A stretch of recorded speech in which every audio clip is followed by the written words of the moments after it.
Buenas a todos, mi nombre es Ovidio y hoy vamos a hablar sobre la plataforma Raspberry Pi. Hablar sobre la historia y la evolución de Raspberry Pi. Vamos a presentar la electrónica, presentaremos los pasos que se siguen para instalar y configurar una Raspberry Pi. Y luego vamos a enumerar unos ejemplos de proyectos típicos para que se suele usar esta plataforma. Bueno, el contexto. ¿Qué entendemos por personal computer, ordenador personal, por ordenador, computadora? Básicamente es un aparato electrónico que ha evolucionado y hoy en día nos encontramos varios tipos. Tenemos las supercomputadoras, que tienen una potencia de cálculo enorme. Tenemos servidores, tenemos microcomputadoras, tenemos dentro de las microcomputadoras los ordenadores personales, tenemos ordenador de escritorio, los portátiles, y luego tenemos las computadoras de placa reducida que se llaman, que son las Raspberry Pis, y tenemos sistemas embebidos. Dentro de estos, puede que el más conocido es Arduino. La historia de los ordenadores, de las computadoras, la herramienta para cálculo que fue el abaco, luego a principios o a mediados del siglo pasado,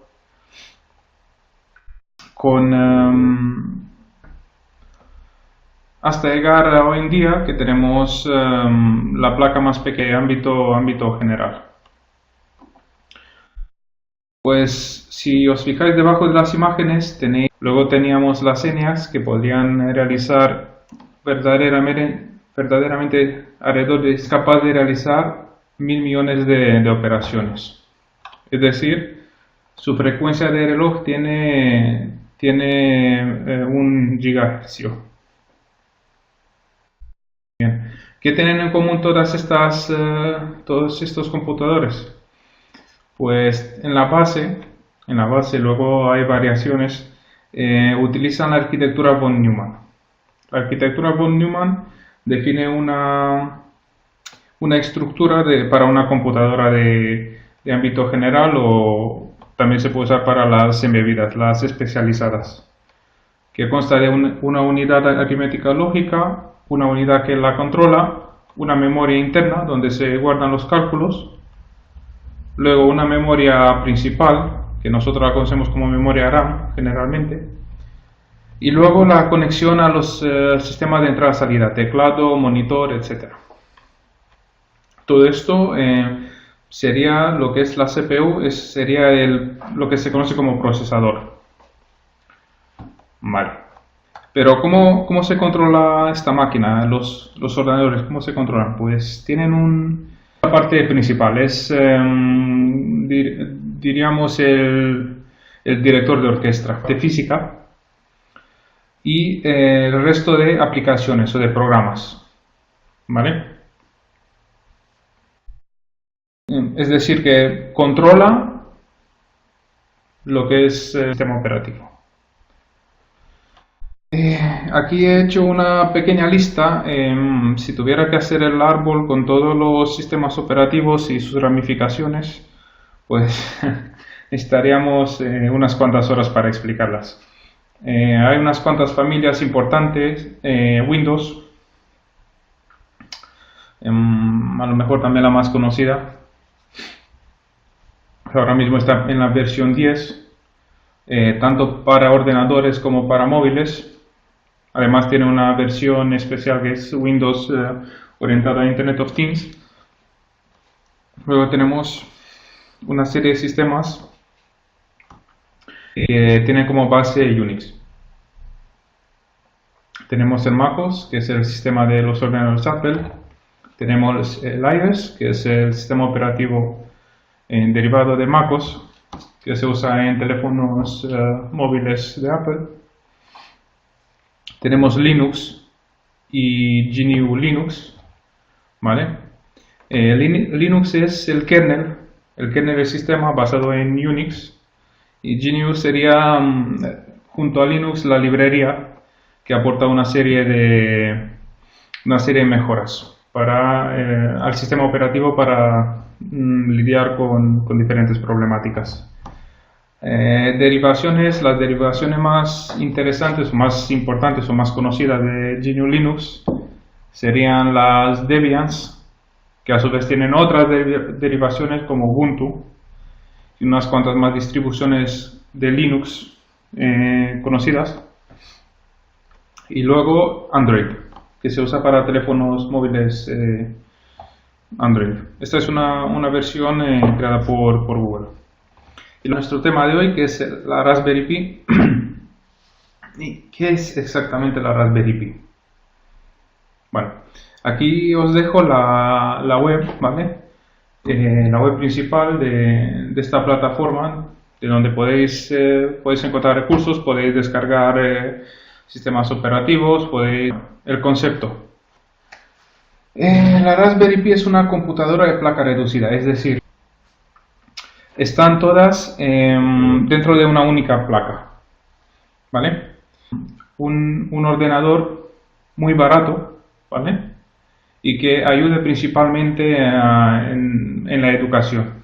El Raspberry Pi 1A, que tenía un año más tarde se presenta la Raspberry Pi 1 versión B, la evolución de la versión B1, que 4 puertos USB, tiene unos cuantos pines para la evolución, que la Raspberry Pi 3 integrados en la placa. Y por último tenemos menos potencial, que tiene dos de Raspberry Pi 0, pues también incluye la conexión Wi-Fi. Pero primero os quería contar las características principales de versión 1A, pero sí tengo las demás. ¿Qué tenía la versión 1? Pues tenía una serie de pins GEO, el cable de red Ethernet, espacio para conectar, tenía el enchufe de micro USB para conectar a la red, ni mini ni micro. Vale.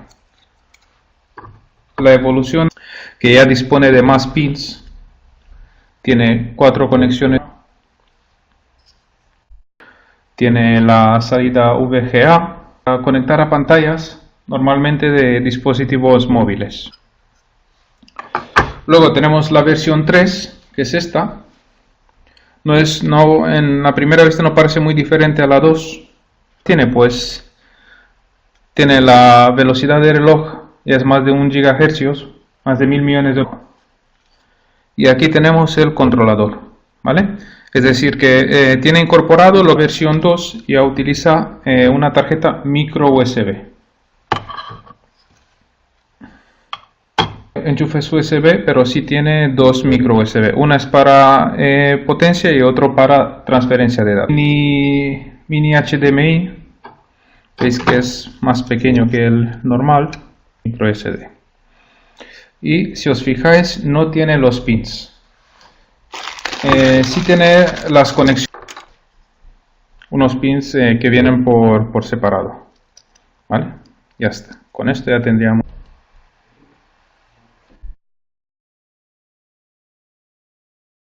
Vamos a hablar sobre la Raspberry Pi. No lo he especificado, pero es Bluetooth de baja energía, ¿vale? La versión 4.1. Y ¿vale? Pins de entrada. Tenemos el conector especial para pantallas, display DSI, nos muestra el estatus, si está conectado, si está funcionando. El micro USB de alimentación, puertos USB. Y aquí está el controlador, el chip que controla los puertos USB de una placa Raspberry Pi 3. ¿Y qué software necesita? Pues Raspbian. Y se llama Raspbian porque está basada en Debian, del sistema del que os hablé antes. Y que se considera básico para poder usar o para darle uso a esta placa. ¿Vale? Estamos hablando de Python, de Java. Si no tenemos experiencia en la instalación de sistemas operativos en placas de este tipo, pues también existe un instalador mucho más fáciles. ¿Por qué? Porque se descarga de internet, se copia lo que queramos. Normalmente, como os digo, es Raspbian. NUB significa New Out of the Box Software. Ahora, si queremos, tenemos el software, tenemos descargado, tenemos con un conector HDMI. Necesitamos un teclado y un ratón para poder escribir. A partir del modelo 2 pues ya es micro SD. Debería tener por norma más de 8 GB porque alrededor de la mitad lo ocupa el sistema operativo. Cuanto mayor, mejor. Y es recomendado usar SD de alta velocidad. La alimentación de la placa pues son 5 voltios y es recomendado que sea entre 1 amperio y 2,5 amperios. No excederse ni bajar porque los componentes dejan de funcionar o quemamos la placa si es más de 2,5 amperios. ¿Cómo conectamos? ¿Cómo alimentamos? Pues a través de un cable micro USB, que puede ser un cable que conectamos a nuestro ordenador o a cualquier tipo de enchufe USB que de 5 voltios. Esto es importante. O existe la posibilidad de usar cargadores. Serían cargadores de este tipo, ¿vale? Que tienen un enchufe micro USB y tienen pues estas especificaciones. Vale.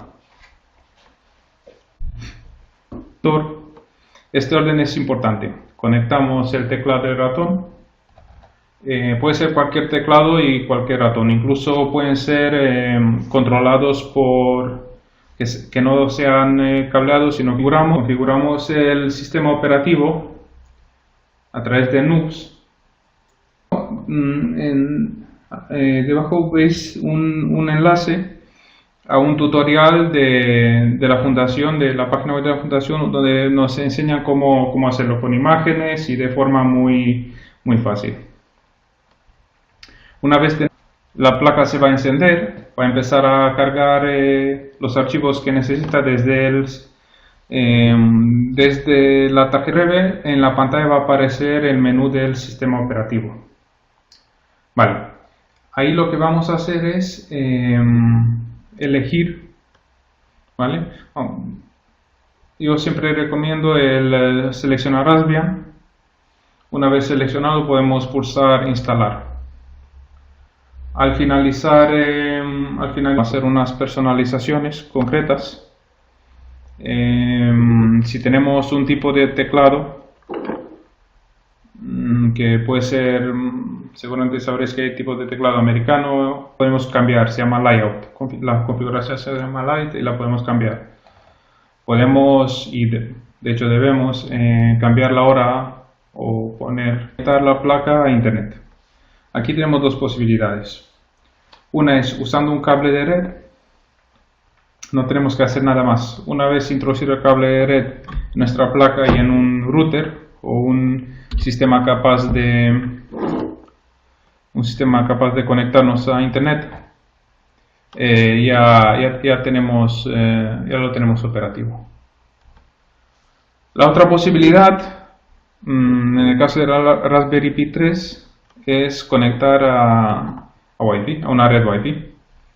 Pulsamos sobre el icono que viene aquí y elegimos la red, introducimos las credenciales y la placa ya está conectada. Bueno, ¿para qué se utiliza esta plataforma, este entorno, esta placa? Pues aquí he puesto una serie de proyectos que son bastante populares y a lo mejor son los más comunes que os podéis encontrar en la comunidad Do It Yourself, la comunidad Maker. Os voy contando unos cuantos muy rápidamente. Tenemos el espejo mágico. Pues el espejo mágico es una pantalla que actúa como pantalla y como espejo. Es decir, es como tener un espejo y luego sobre el mismo se proyecta. Esto depende de nuestras preferencias simplemente. En la parte baja de la página vais a ver un enlace, ¿vale? Con otro proyecto, pues una cámara portable controlada por Alexa. ¿Qué significa esto? Pues le podemos imprimir y le podemos instalar un software o hacer una wifi y subir a la nube las imágenes que vamos. ¿Para qué más podemos usar esta placa? Pues como podemos usar otro sistema operativo que se llama OS/MS, que es Sistema Operativo de Centro Multimedia, en nuestra red doméstica, nuestra red de casa.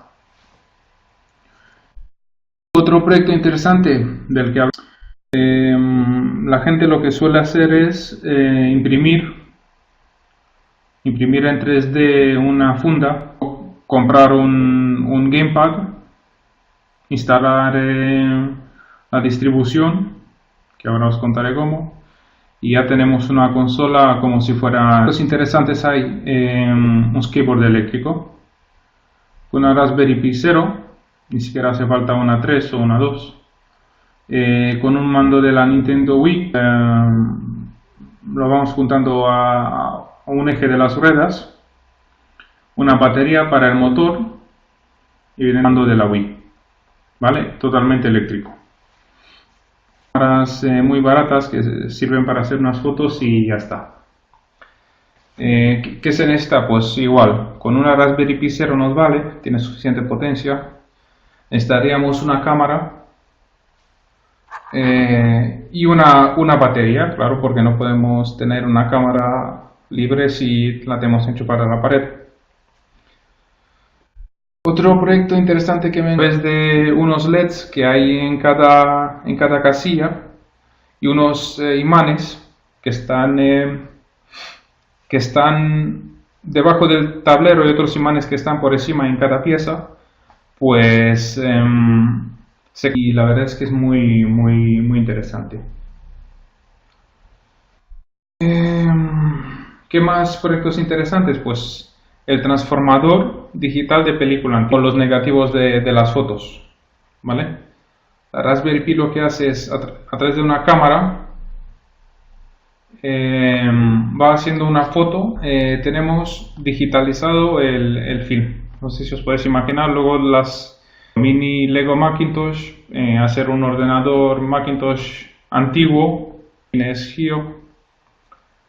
Otro podría ser el walkie-talkie, con una que sacan los tickets. Podemos decir lo demás. Podemos crear un controlador para las máquinas CNC. Se pueden usar como cámaras de vigilancia. Incluso hay un uso muy extendido que es monitor y controlador de huertos. Ver el proyecto en sí. Vale. Vamos a ver tres ejemplos de proyectos típicos, un poco más detallados. Y vamos a empezar en inglés, ¿vale? Virtual Private Network. Es una tecnología de red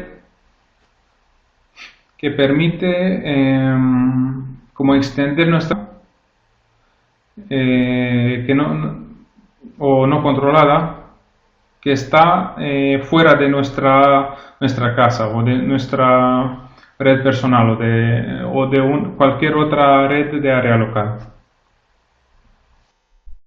¿Cómo funciona? Pues permite que una computadora o un teléfono que esté en una red envíe y reciba datos, ¿vale?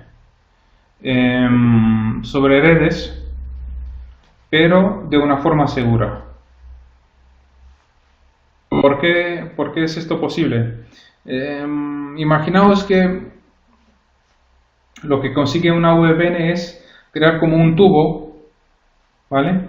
Que no permite ver a los demás qué es lo que se está transmitiendo. Entonces conecta nuestra máquina con router o el servidor de VPN de nuestra área local. Hasta ahí es un túnel que es invisible para los demás. ¿Por qué? Porque utiliza una serie de certificados, ¿vale? Que utiliza para cifrar los datos, para esconder lo que mandamos. Una vez en nuestra red local, ya podemos conectarnos de vuelta a internet o a los archivos que tengamos dentro de la LAN, ¿vale? ¿Cómo se haría esto? Pues hay un proyecto, al final de la página lo podéis ver en el enlace, que tiene como requisitos una Raspberry Pi, tiene que ser al menos la versión 1B, la A no sirve.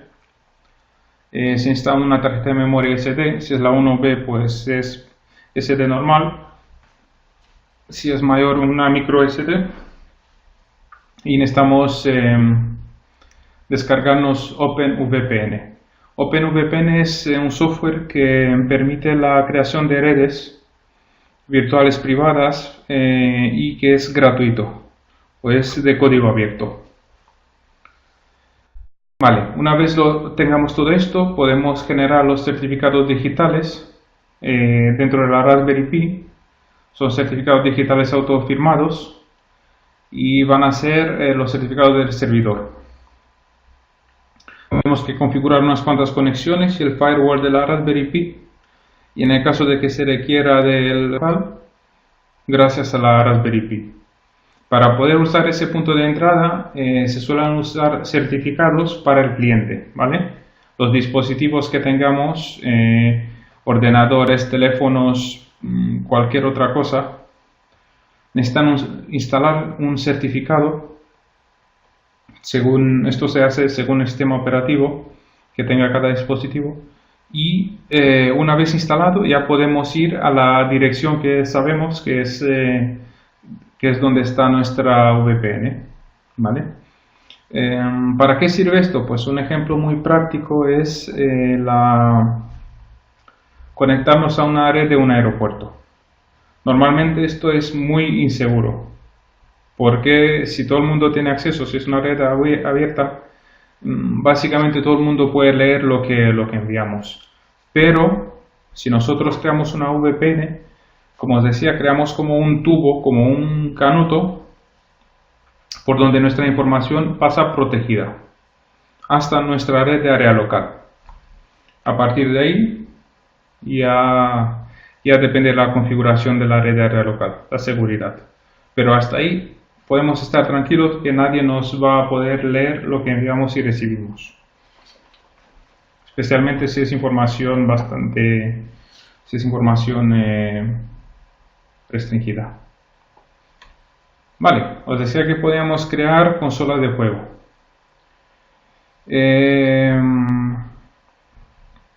¿Qué se necesita para esto? Pues una Raspberry Pi, en este caso ya tiene que ser la versión 2 o la 3. Necesitamos la tarjeta de memoria, la micro SD. Tenemos que buscar los mandos. Tienen que ser mandos que se conecten por USB, ¿vale? No nos valen los mandos originales de las consolas, porque la Raspberry Pi solo tiene enchufes USB. Necesitamos evidentemente un monitor y conseguir una caja impresa en 3D, juegos Raspberry Pi, y veréis unos cuantos tutoriales. Suele ser un uso bastante frecuente para la Raspberry. Vale, una vez tenemos todo esto, que es la parte física, hardware, lo ensamblamos y pasamos a la parte de software. ¿Qué tenemos que hacer? Que va a ser, nos va a ayudar, una vez lo tengamos instalado, pues copiar todos los programas o juegos de las consolas que están disponibles y copiar, sino que directamente a través de Wi-Fi lo podemos hacer.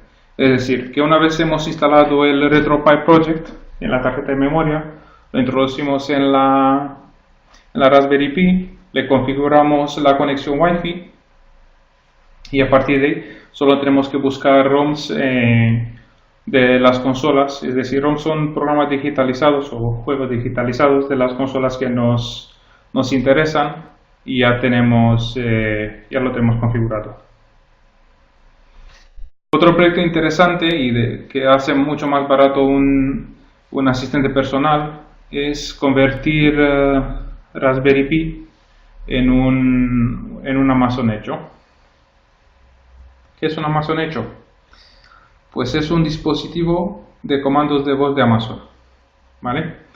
Tiene funciones como escuchar y responder a preguntas, conectarse a nuestros servicios de música o de vídeo y reproducir o ejecutar los comandos que le damos. El Amazon Echo es un cilindro bastante grande. Tiene como veis aquí, unas medidas bastante grandes. Es equipado con 7 micrófonos para que sea ambiental, para que se pueda hablar desde cualquier lado de la habitación. Tiene unos altavoces electrónicos, no son muy potentes, pero suficientemente para si queremos reproducir música ambiental. Tiene una versión más pequeña que es Amazon Dot, ¿vale? Y que tiene exactamente las mismas funcionalidades. ¿Y qué es lo que hace este Amazon Echo? Pues se conecta a un servicio que es un asistente personal que se llama Alexa, ¿vale? Es un asistente personal inteligente, desarrollado también por Amazon. Este viene preinstalado en los dispositivos Echo y Dot y es capaz de interactuar con nosotros. Es muy parecido a lo que es el asistente de Google. Si decimos OK Google, lo que es el asistente de Microsoft o Siri o algún otro que se os ocurra.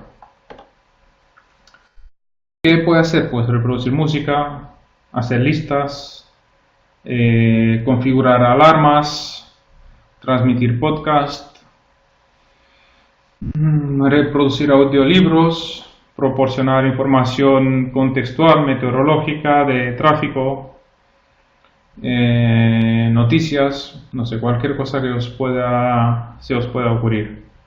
Además, un uso muy interesante es como orquestador o director de dispositivos inteligentes. Básicamente me refiero a Internet of Things. Si os podéis imaginar una bombilla o un luz Wi-Fi que es capaz de conectarse a Internet, pues seguramente será capaz de ser configurado para ser controlado por Alexa. Pues puede ser una luz, un enchufe, cualquier tipo de dispositivo crear un dispositivo que no sea ni Echo ni Dot, pero que pueda usar el servicio de asistente virtual de Alexa. Vamos a necesitar un micrófono USB, tiene que ser USB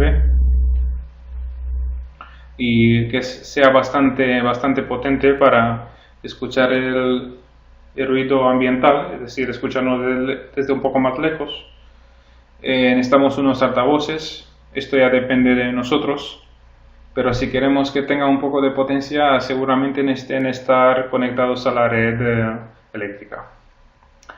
Y luego para la configuración, pues el típico sistema teclado ratón pantalla, ¿vale?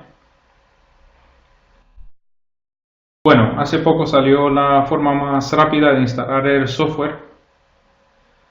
Una vez tenemos la parte física del hardware, pues ya instalamos el software y se consigue creando una cuenta gratuita de Amazon Developer Account.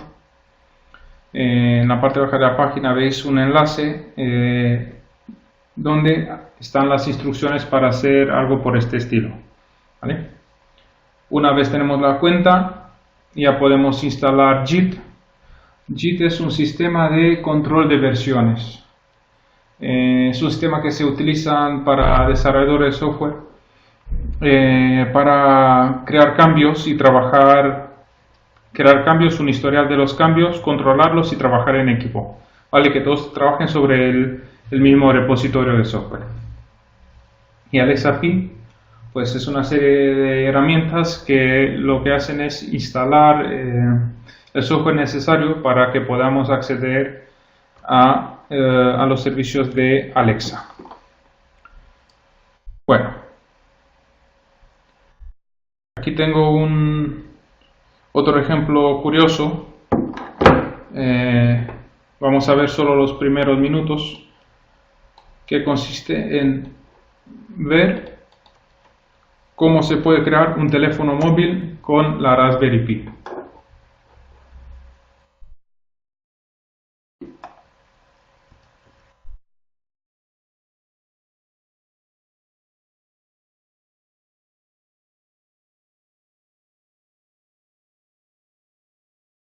Aquí hay una serie de actuadores y sensores aparte de la Raspberry Pi, que es la pantalla. Hay un teclado, lo veis en la parte derecha donde están los números. En la izquierda hay una antena, hay una placa donde conectamos una SIM, parecido a lo que vimos para el caso de Arduino en el webinar de GPS. Un micrófono, un altavoz y un regulador de potencia. ¿Qué se consigue con esto? Pues vais a ver ahora un teléfono móvil, que realmente no es un teléfono móvil, es un sistema de Raspberry Pi, pero que funciona para llamar. Aquí ves que se está llamando a sí mismo.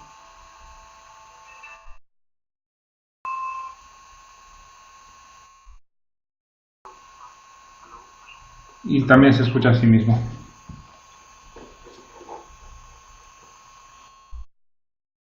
Vale.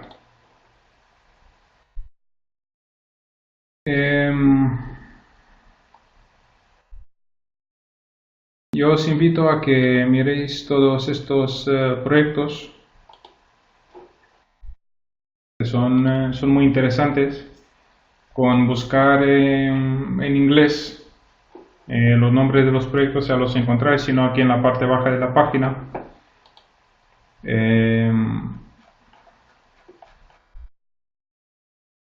También tenéis bibliografía y recursos adicionales en Steam by Me, en Scholartic, Myriadax.